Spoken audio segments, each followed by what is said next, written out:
Greetings, beautiful souls, and welcome to my channel.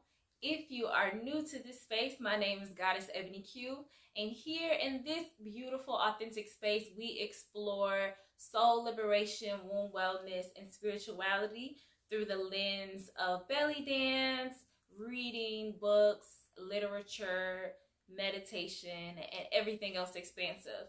And in this particular segment, this is Books and Butterflies. Right now we are reading a book called The Wild Woman's Way by Michaela Boehm, and today we will be covering chapter 2, The Plight of the Modern Women. If this sounds like something you're interested in, you don't even need a book to join us, just come on. We'll get started now. So in this chapter, Michaela discusses her life as she moves to Germany. Come on, let me grab a pillow. Michaela talks about how she relocates to Germany and she is following her mentor, as she's done many times, ends up moving in with her at the time boyfriend, who actually didn't stay too far from the residency that she planned to move to. So it just kind of made sense to her to move in with this partner, and found herself playing house. They moved into this beautiful space. Her partner had a high demand position in his work, and so this required her to kind of naturally fall into the role of cooking and cleaning. And at the time, this boyfriend knew nothing of her esoteric life, so she hid it from him because she didn't even know if those parts of herself would be accepted. So the more she pondered this, she started to feel her flower basically wilt. And so she tried to throw herself into more meditation, reading, dancing, and all these different things to just kind of pep her up. But it really just didn't work very well. So she threw herself into cooking and cleaning and making these elaborate meals for them. And over the course of weeks, she found herself really depressed, like so depressed that when her boyfriend at the time would leave, she would, make him breakfast and then go get back into the bed. And then when he came home, act like she had a good day. So when her teacher arrived, she was appalled by the way Michaela had been carrying herself and by her obvious depression. Her mentor encouraged her to get a volunteer job at the least to help get her out of her energy and out of her mood until her residency came in. And in that time, that's when Michaela realized that she had to make drastic changes in her life. And that was hallmarked by a moment where she chopped all her hair off and cut it into a bob to signify this new start. And over time, she gradually began to come out of her depressive state. She realized that this was something that didn't have to happen and really couldn't happen with just a snap of a finger. And this part of her life taught her more about depressive states than her own residency and jobs working as a counselor did, because she really got to experience it. And at the time, she really thought that depression was for basically the weak or for people who had mental instability. But in this experience, she realized how her own dissatisfaction in her life and lack of direction and lack of clarity in her next moves caused her to experience this at a time in her life. And here on page 33, Michaela states, "I realized that there's simply no way to have a career, raise your own children by yourself, have a spiritual life, travel, be creative, and maintain a deep, intimate sexual relationship without something having to give. Not only are there only so many hours in the day, but certain requirements seem irreconcilable. Nevertheless, my youth and stubbornness made me determined that I would figure this out and have it all. Now, almost 30 years later, I can examine this time with hindsight." And it's interesting because I've actually been in her space, in her place before, and many times in my life. I felt as though if I threw myself into being a stay-at-home mom and cooking the meals 24/7 and keeping the house clean, then this is what I was supposed to be doing with myself. And I found myself really bored with life, and feeling depressed rather quickly as well, as I stated in the last video. And I did the same thing. I tried to pray, I tried to meditate and sit at my altar and do all these things to help raise my energy. But sometimes action is required. So it's like with all of this introspective work, the introspective work is to bring you to make a decision, as Michaela stated in the introduction, to face life courageously. And so it took a courageous decision on my part to realize that this is not the life that I want for myself.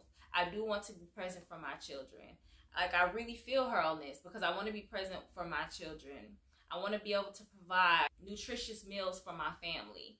And at the same time, I want to be able to travel and explore my spirituality and also make my own money. As she states, it really requires a level of, I believe, priority in recognizing what's most important, and also realizing that you really cannot do this all by yourself, and that it requires a team effort or community effort, whether it's with you, your partner, and you all building a community for yourselves outside of yourselves. Because even with my children's father being as present as he is in our life, sometimes I still feel like I'm doing it all. And then sometimes he still feels like he's doing it all. So it really requires a level of communication on both of you all's part, and to realize that you all need within this unit. So it's you, it's the children in the middle, and then it's you and your partner, and then it's the community that spreads out, whether that's the coaches and the aunties and the uncles and teachers and whoever else can help to really fortify and nourish your children when you don't have the capacity to do so. It's been a really important lesson for me to learn, and for me to realize that when I'm overwhelmed, it's not because I'm a bad mother, but maybe I'm an undernourished mother, and I need to nourish myself, and I need to take care of myself, and I need to ask for help. And we're still here on page 33, as Michaela talks about being a woman in the first world, in a first world country. We do have many more options than our grandmothers had. By no means are we there yet, but looking back at history, we have more choice, more freedom, and opportunity than ever before. We also experience significantly more stress, as the pace of life has rapidly increased and the sheer volume of inflow, information, and stimulation and demand have outpaced our bodies and brains. In addition, we as women must still consider our biological clocks.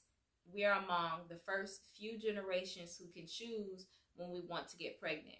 More than anything else, she speaks of the pill which became available in 1960 as in birth control, has liberated women and given us opportunity and freedom.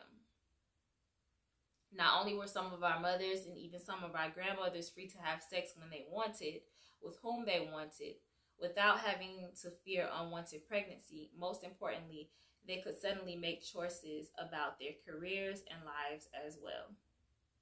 I would love to mention that the pill was a beautiful invention for those women at the time who were not very knowledgeable on their bodies.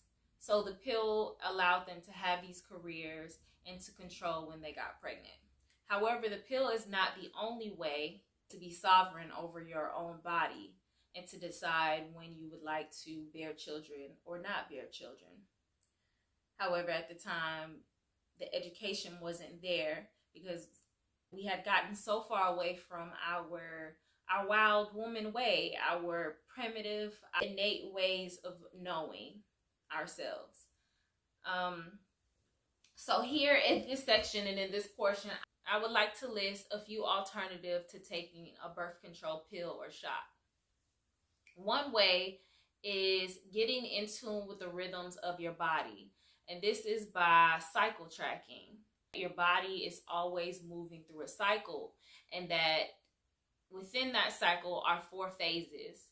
We have the follicular phase, the ovulatory phase, the luteal phase, in the menstrual phase. And the only time that we can get pregnant is during the ovulatory phase. And this is something that's not taught very well. We're not taught that you can only get pregnant during ovulation. And during ovulation is a very small window.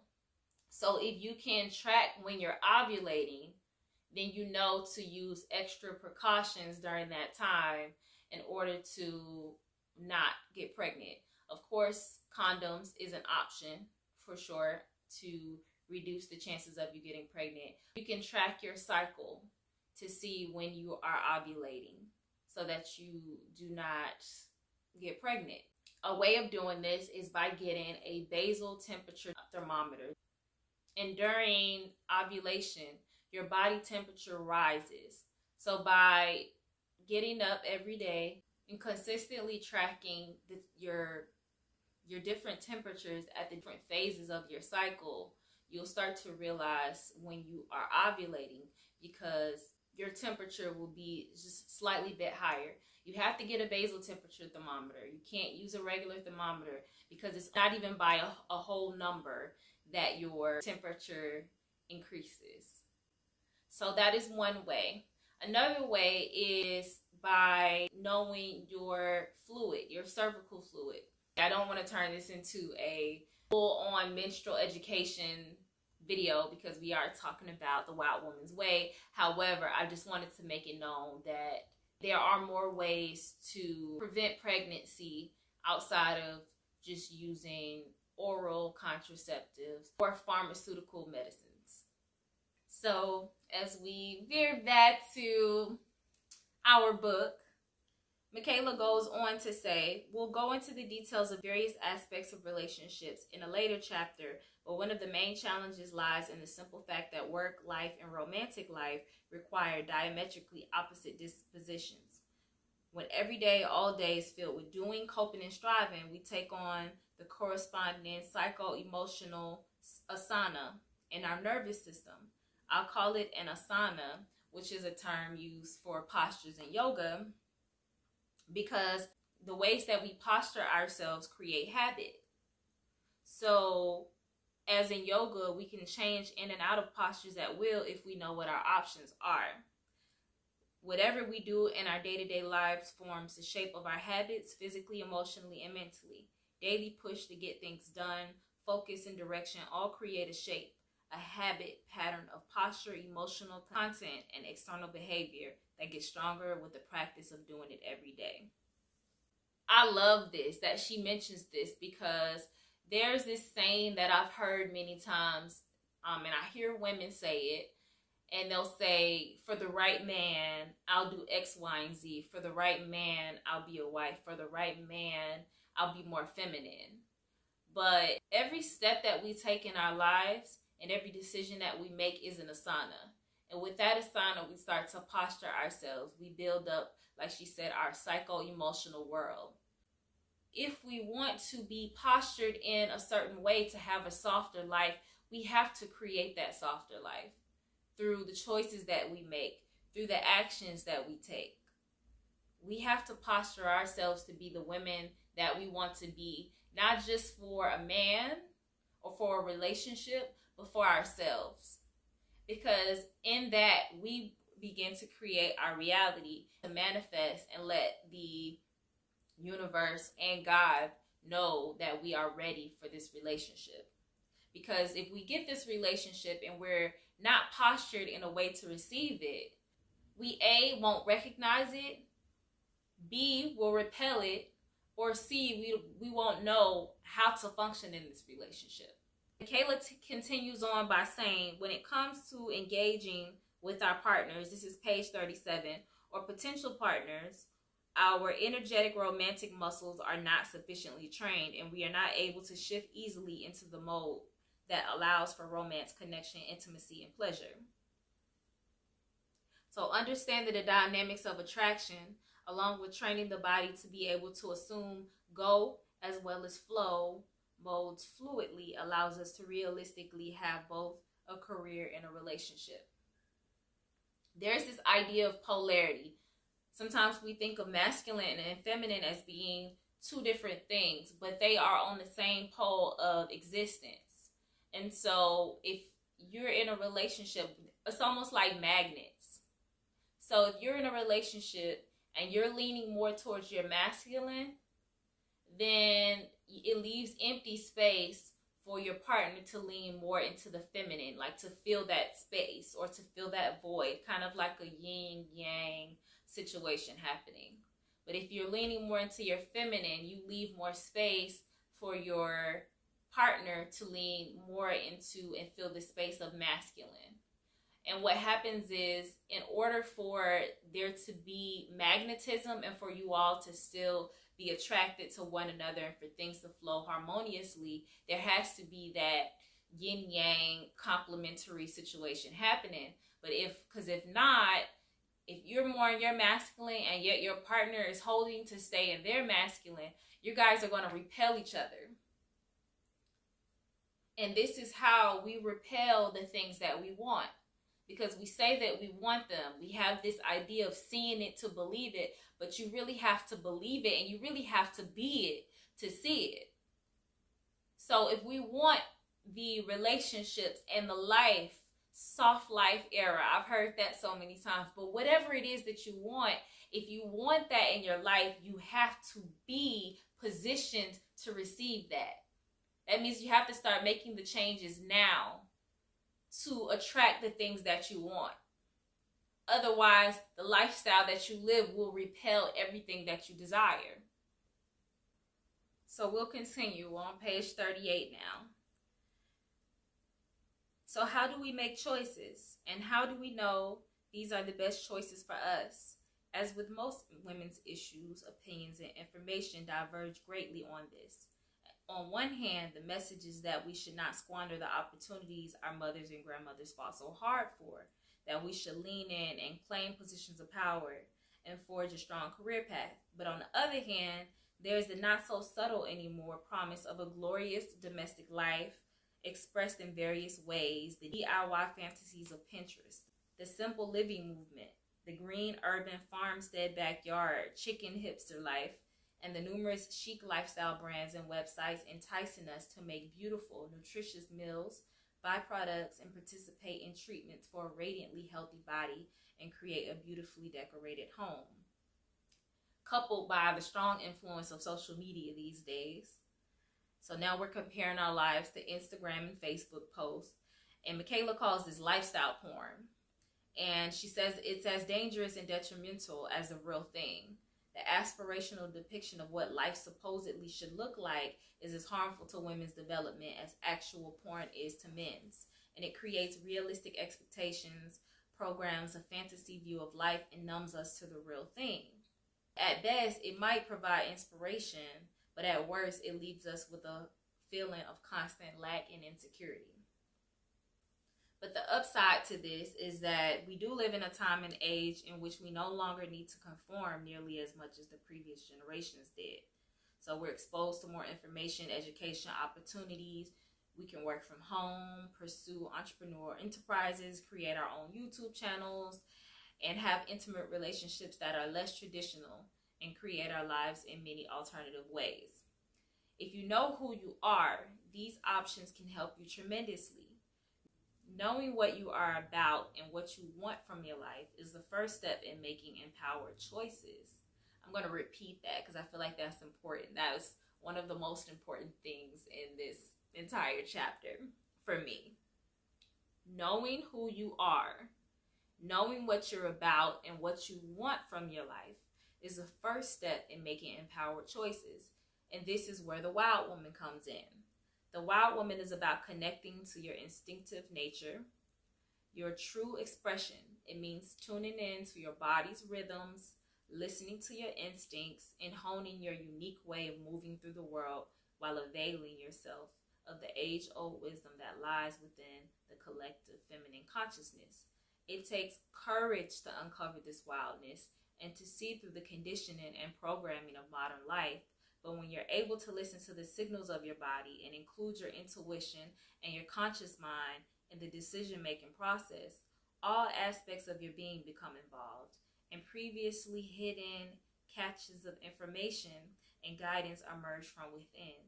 You're no longer choosing based on convention or societal requirements or only from your head, but instead you're making empowered decisions using your whole body system, your body, mind, and spirit in an intelligent and embodied way.